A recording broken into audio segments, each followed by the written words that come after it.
नमस्कार दोस्तों, आज की वीडियो में आप सभी का स्वागत है। आज की वीडियो में हम लोग जो पढ़ने वाले हैं वो है डेमोग्राफी का से रिलेटेड। डेमोग्राफी हम सभी को पता है कि पेपर 4 आईएएस के पेपर 4 में आता है, जिसमें से दो सब्जेक्ट चूज करने होते हैं।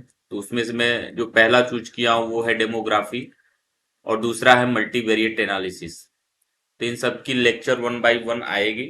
तो आज उसमें हम पहला जो लेक्चर डेमोग्राफी में ले रहे हैं वो है टॉपिक 1, जिसमें हम लोग क्या क्या पढ़ेंगे। Sources of demographic data, census registration, जिसमें हम लोग पढ़ेंगे civil registration system and sample registration system. फिर समझेंगे एडहॉक सर्वे क्या होता है, hospital records, demographic profile of the Indian census और essential population census in India. इन दो टॉपिक को हम लोग इस टॉपिक 1 के अंतर्गत हम लोग पढ़ेंगे और इतने सिलेबस हम लोग जो भी हमारा डेमोग्राफी पेपर 4 में है उसके सिलेबस को कंप्लीट करते हैं। चलो वीडियो को प्रारंभ करते हैं। तो सबसे पहले हम समझते हैं कि डेमोग्राफी क्या होता है। तो डेमोग्राफी का सिंपल सा मतलब होता है कि पॉपुलेशन से रिलेटेड जो भी डेटा हमको मिल जाए वही हमारा क्या होता है, डेमोग्राफी। इसकी एक डिफिनीशन है कि scientific study of the human population in which include study of change in population size composition and it's distribution.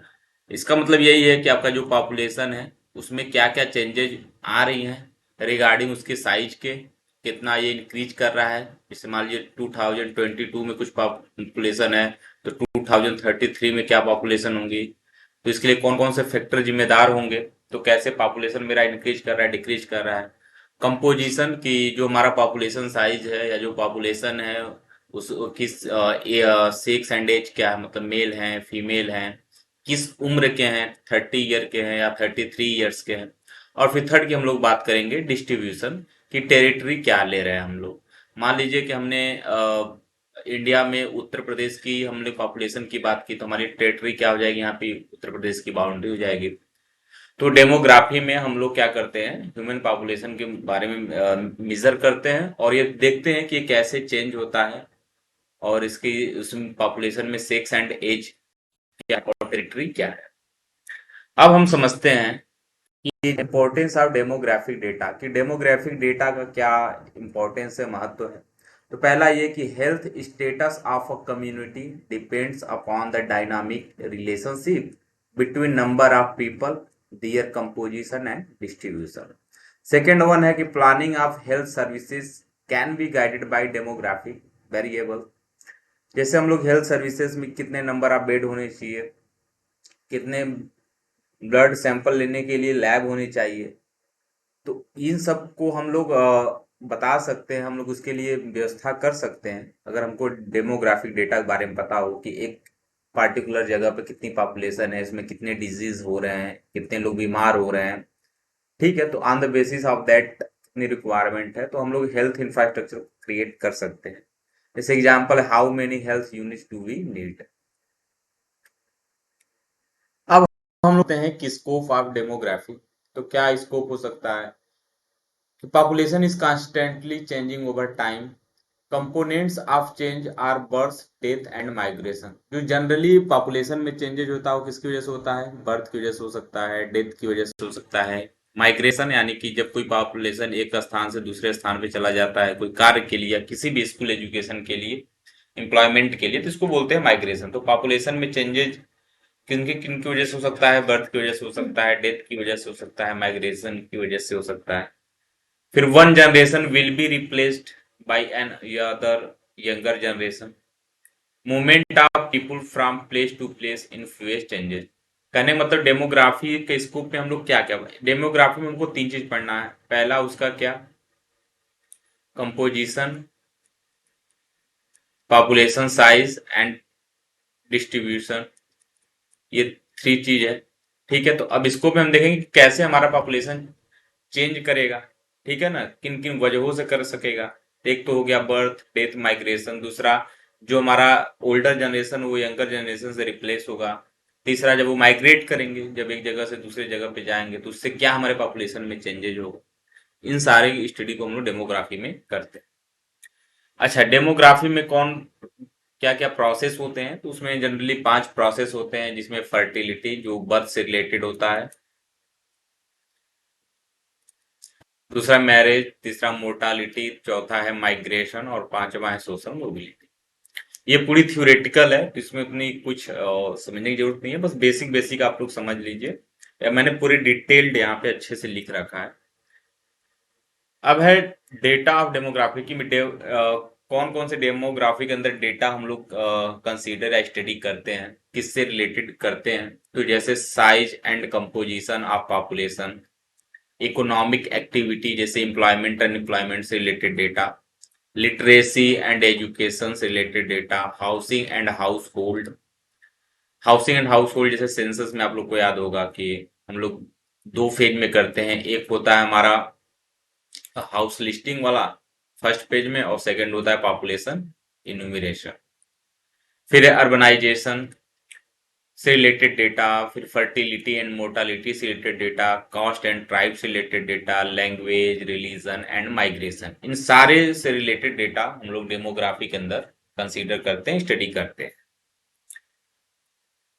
अच्छा, अब समझते हैं कि डेमोग्राफिक साइकिल क्या होता है। डेमोग्राफिक साइकिल का मतलब यही होता है कि पॉपुलेशन कभी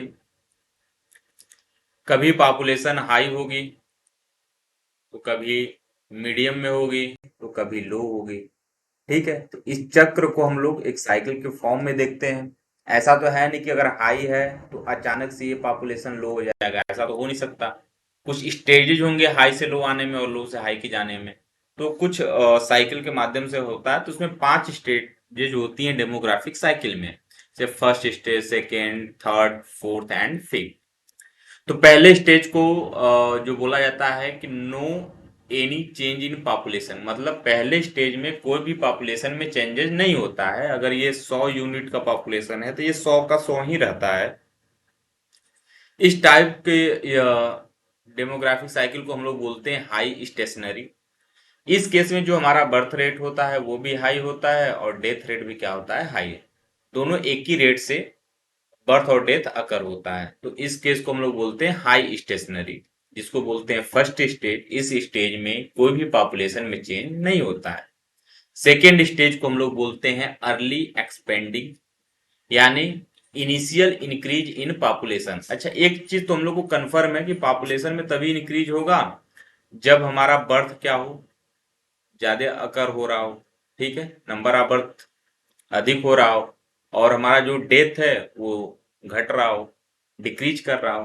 तो वही करा इनिशियल इंक्रीज इन पॉपुलेशन, वो होता है सेकेंड स्टेज में।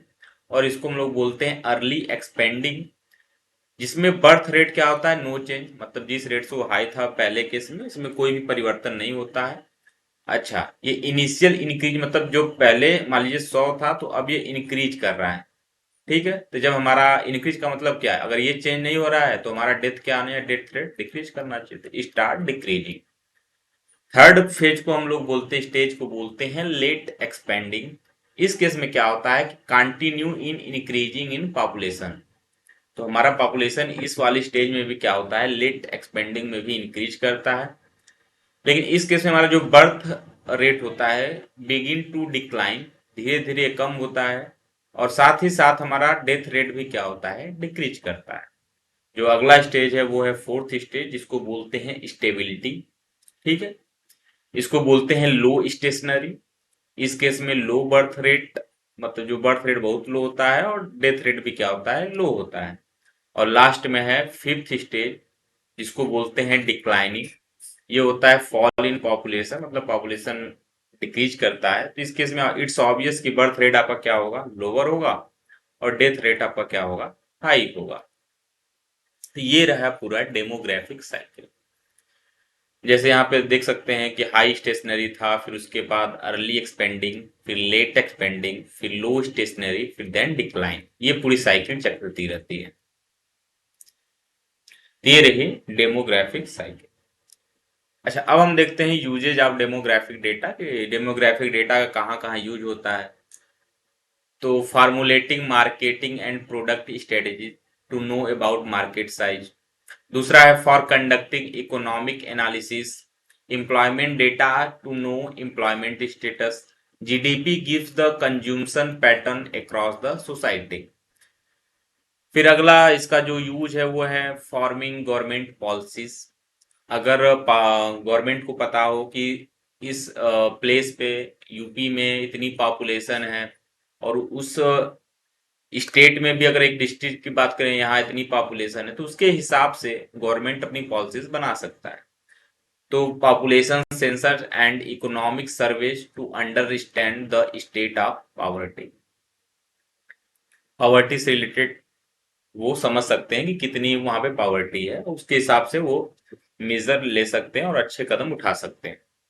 फिर अगला है data related to census and surveys helps government agencies to maintain law and order in the society. इसका सबसे यूजफुल लॉ एंड ऑर्डर में होता है, क्योंकि लॉ एंड ऑर्डर अच्छा हो किसी भी स्टेट में, किसी भी कंट्री में, अगर हमको पहले से पता हो कि वहाँ की पॉपुलेशन कितना, ये बहुत ही जरूरी है। अगला है it gives the idea about condition of education, health and living standard. अब है डेमोग्राफिक इंडिकेटर्स। तो डेमोग्राफिक में दो टाइप के इंडिकेटर होते हैं, पहला होता है पॉपुलेशन स्टैटिस्टिक्स और दूसरा होता है वाइटल स्टैटिस्टिक्स। पॉपुलेशन स्टैटिस्टिक में क्या क्या होता है, जैसे पॉपुलेशन की साइज क्या है, पॉपुलेशन की डेंसिटी क्या है, सेक्स रेशियो क्या है, डिपेंडेंसी रेशियो क्या है। वहीं वाइटल स्टैटिस्टिक में हम लोग जानेंगे बर्थ रेट क्या होता है, डेथ रेट क्या होता है, ग्रोथ रेट कितना है, लाइफ एक्सपेक्टेंसी एट बर्थ क्या है, मोर्टालिटी कितनी है, फर्टिलिटी रेट कितनी है। इसको हम लोग कंसीडर करते हैं वाइटल स्टैटिस्टिक के अंदर, और इन चारों को हम लोग कंसीडर करते हैं पॉपुलेशन स्टैटिस्टिक के अंदर। अब पॉपुलेशन स्टैटिस्टिक में वन बाय वन हम समझ लेते हैं। पॉपुलेशन साइज कि पूरी जो भी कंट्री, मान लीजिए इंडिया है, इसकी पूरी पॉपुलेशन साइज कितना है। तो जो 2011 का सेंसस हुआ उसके उसके हिसाब से जो भारत की पॉपुलेशन थी इंडिया की, वो 1.21 अप्रोक्सीमेट 1.21 बिलियन था। ठीक है, 1.2 बिलियन अप्रोक्सीमेट कह सकते हैं। तो ये पॉपुलेशन रही, ये हमारी पॉपुलेशन साइज होगी 1.2 बिलियन। फिर दूसरा है पॉपुलेशन डेंसिटी, मतलब कितने नंबर ऑफ पर्सन रहते हैं पर स्क्वायर किलोमीटर में। एक स्क्वायर किलोमीटर में कितने नंबर ऑफ पर्सन रहते हैं, इसी को हम लोग बोलते हैं पॉपुलेशन डेंसिटी। 2011 के सेंसस के अनुसार 382 पर स्क्वायर किलोमीटर, मतलब 382 पर्सन रहते थे एक स्क्वायर किलोमीटर पे। तो हमारे यहाँ पे पॉपुलेशन डेंसिटी कितनी होगी, 380। जो थर्ड है सेक्स रेशियो, कि नंबर ऑफ फीमेल्स पर 1000 मेल्स। आप लोगों ने सुना होगा किसी स्टेट में सेक्स रेशियो बहुत ही कम हो गया है। ठीक है, यानी यही कि वहां पे जो फीमेल है कंपेयर टू मेल, इनकी संख्या क्या है, कम है। तो वही कह रहा है कि नंबर ऑफ फीमेल्स पर 1000 मेल, कि 1000 मेल पे कितने नंबर ऑफ फीमेल है। इसका फॉर्मूला होता है number of female divided by number of male into 100। फिर अगला है डिपेंडेंसी रेशियो। डिपेंडेंसी रेशियो का मतलब होता है कि वो पर्सन जो कि इकोनॉमी, भारत की जो इकोनॉमी उस पर डिपेंडेंट हो। ठीक है ना, डिपेंडेंसी मतलब किसी के ऊपर डिपेंड करना। तो कौन कौन से भारत की इकोनॉमी पे डिपेंडेंट हो सकते हैं, पहला, एक तो बच्चे जिनकी उम्र 0 से 14 वर्ष की है, ये प्लस वो आदमी जो 65 साल से ज्यादा उम्र का हो। ये दोनों ही किस पे, भारत की जो इकोनॉमी है उस पर डिपेंड करते हैं। ये सेल्फ नहीं हो पाते हैं, इनके पास जॉब नहीं होती है, तो ये माना जाता है कि ये लोग इस पर डिपेंड करते हैं, इनको सरकार, इन पे ध्यान देना चाहिए सरकार को। तो इसी को बोलते हैं dependence ratio. The proportion of person above 65 years of age and children below 15 years of age are considered to be dependent on the economically productivity।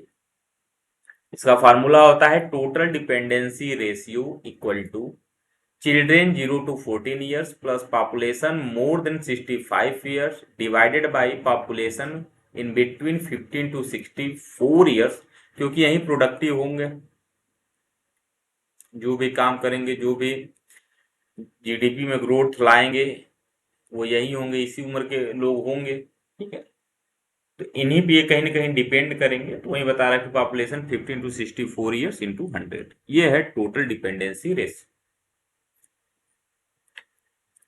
अच्छा, दो टाइप का डेमोग्राफी होता है, इसमें एक होता है स्टैटिक डेमोग्राफी, दूसरा होता है डायनामिक। डायनामिक मतलब जो जहाँ पे डेमोग्राफी चेंज होती रहती हो किसी कारणवश, जो कि होता ही होता हो इन जनरल, जैसे मोर्टालिटी, लोग मृत्यु करेंगे ही, फर्टिल बच्चे जन्म लेंगे ही, माइग्रेट करेंगे ही नहीं किसी न कारणवश में। ठीक है ना, वहां पे ये फिक्स नहीं है। अगर मैंने मान लिया कि ये कोई एरिया ए है, तो ये जरूरी नहीं है कि अगर आज यहाँ पे 100 पर्सन है तो 10 साल बाद इसी जगह पे 100 रहे, ऐसा नहीं है। ये चेंजेज होंगे, या तो बर्थ के हिसाब से चेंज हो, या डेथ के हिसाब से चेंज हो, या माइग्रेट के हिसाब से चेंज हो। ठीक है, तो वही कह रहा है कि static demography the study of community and their environment in the given population. वहां पे फिक्स कर दिया कि यहाँ पे की पॉपुलेशन, यहाँ पे 200 पर्सन है, यहाँ की पॉपुलेशन साइज 200 है। अब इसके हिसाब से उस कम्युनिटी की बिहेवियर देखिए कि कास्ट ऑफ लिविंग इंडेक्स क्या है, कितने लोग पॉवर्टी के अंदर हैं। ठीक है, तो यहाँ पर हमने पॉपुलेशन साइज फिक्स कर दिया। ठीक है, तो ये हमारा हो गया स्टैटिक डेमोग्राफी। दूसरा आता है डायनामिक डेमोग्राफी, जहाँ पे चेंज करता हो, deals with function of communities as regards changing pattern of mortality, fertility and migration।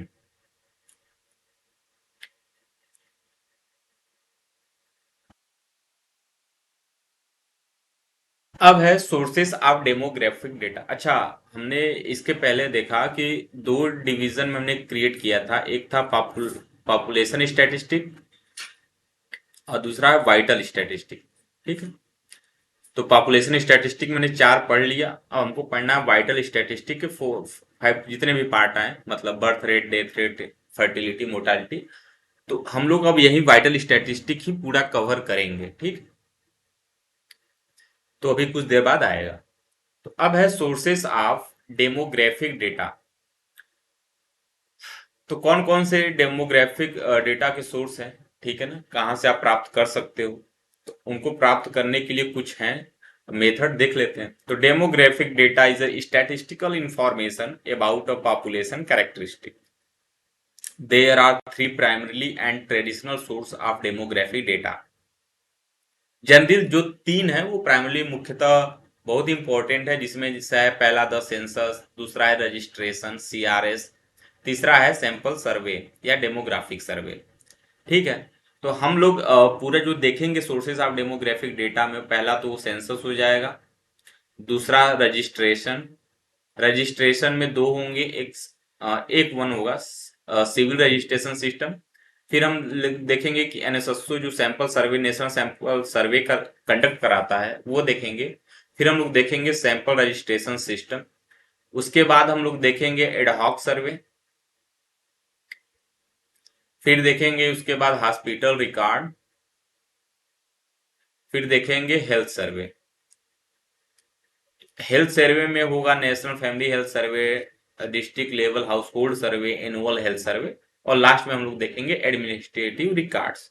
तो आप लोग ध्यान दीजिएगा कि जो सोर्सेस ऑफ डेमोग्राफिक डेटा में हम लोग अगर आ गया कि एक बॉडी जो सोर्सेस ऑफ डेमोग्राफिक डेटा 5-6 लिखने हो, तो उसमें सेंसस हो जाएगा, सीआरएस हो जाएगा, सैंपल सर्वे हो जाएगा, एसआरएस हो जाएगा, उसके बाद हेल्थ सर्वे हो जाएगा, एडमिनिस्ट्रेटिव रिकॉर्ड हो जाएगा। तो इन सबको हम लोग लिख सकते हैं। तो अब हम लोग वन बाय वन को देखेंगे। तो सबसे पहला है सेंसस। तो सेंसस में हम लोग पूरा कंप्लीट सेंसस देखेंगे। ठीक है ना, वहां पे हम लोग जो सिलेबस में था, हम टॉपिक में देखा था डिसेंशियल सेंसस ऑफ इंडिया। ठीक है, डिसेनियल। तो हम लोग पूरे सेंसस को डिटेल्ड में पढ़ेंगे कि पूरे 1931 से लेकर 2021 तक क्या क्या हुआ, सेंसस भारत में कैसे हुआ, उन सारे पहलुओं को हम लोग एक वन बाय वन करके देखेंगे। तो सबसे पहले समझते हैं कि द सेंसस, सेंसस क्या होता है। तो सेंसस क्या है? Complete enumeration. जैसे मान लीजिए एक पार्टिकुलर एरिया में बहुत सारे पॉपुलेशन साइजेज हैं, मान लीजिए यहाँ पे 1000 है, आप कंप्लीट इन 1000 के पास जाके आप यहाँ से इंफॉर्मेशन लीजिए। इसी को बोलते हैं कंप्लीट इन्यूमरेशन, और इसी को बोलते हैं सेंसस। तो census is defined as total process of collecting, compiling, and publishing, disseminating demographic, economic, and social data pertaining to all persons in a country at a given time, according to the United Nations study। अब हम देखते हैं decennial census in India. Actually generally हम लोग जो census होता है भारत में वो जनरली कितने वर्षों पे होता है, वो होता है 10 ईयर्स के इंटरवल पे। जैसे 2011 हो गया, फिर 2021, ऐसे ही 10 ईयर की गैप पे ये डिसेंबर सेंसस भारत में होता है। Usually conducted after and 10 years interval, covers the entire country or part of it. Third है operations are completed within specified dates, एक डेट फिक्स किया जाता है कि इसके पहले हो जाना चाहिए, तो उस अच्छा जो सेंसस है इसको इंडिया में registrar general of India plus census commission करवाता है। Organised and conducted by the government through the census of the country.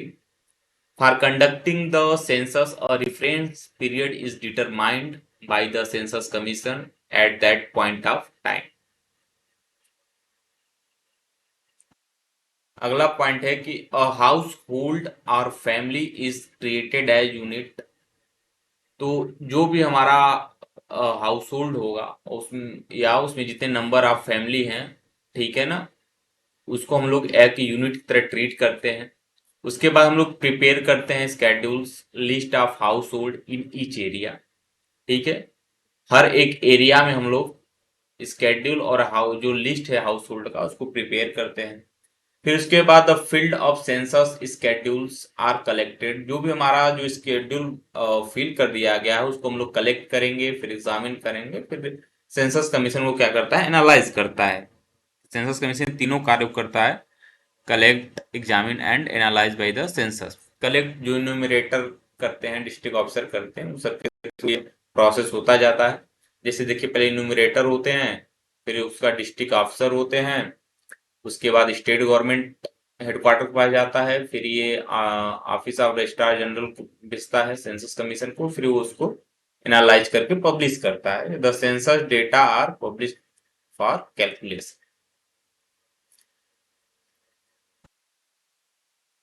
Census consist of complete information of the particular area under study. The census commission official website makes census data easily accessible to. अब थोड़ा सा हम लोग summary देख लेते हैं Indian census का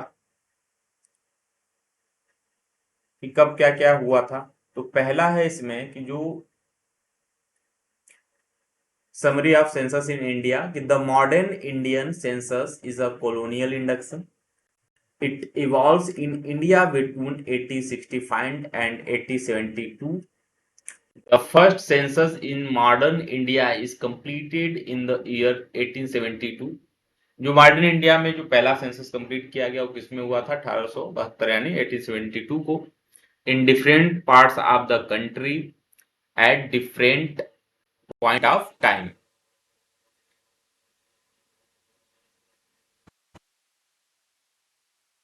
The first systematic synchronous census in India began in the year 1881। जो पहला सिस्टमैटिक सिंक्रोनस सेंसस हुआ भारत में वो 1881 में हुआ। The data is collecting on birth, death, sex ratio, population distribution, literacy rate, religion, occupation, migration under the census.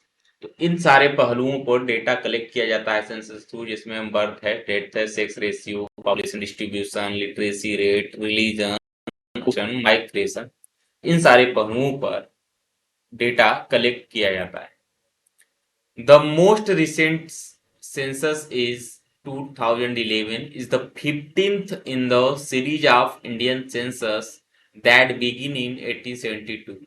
अगर हम कह रहे हैं कि 1872 को स्टार्ट हुआ तो उस हिसाब से हमारा जो 2011 वाला सेंसस था वो कौन सा नंबर का था, 15th। और रैंक्ड सिंस इंडिपेंडेंस, और हमारा जब देश आजाद हुआ उसके हिसाब से 1947 के हिसाब से 1951 में हुआ, तो उस हिसाब से हमारा ये कौन सा रैंक आएगा, 7th।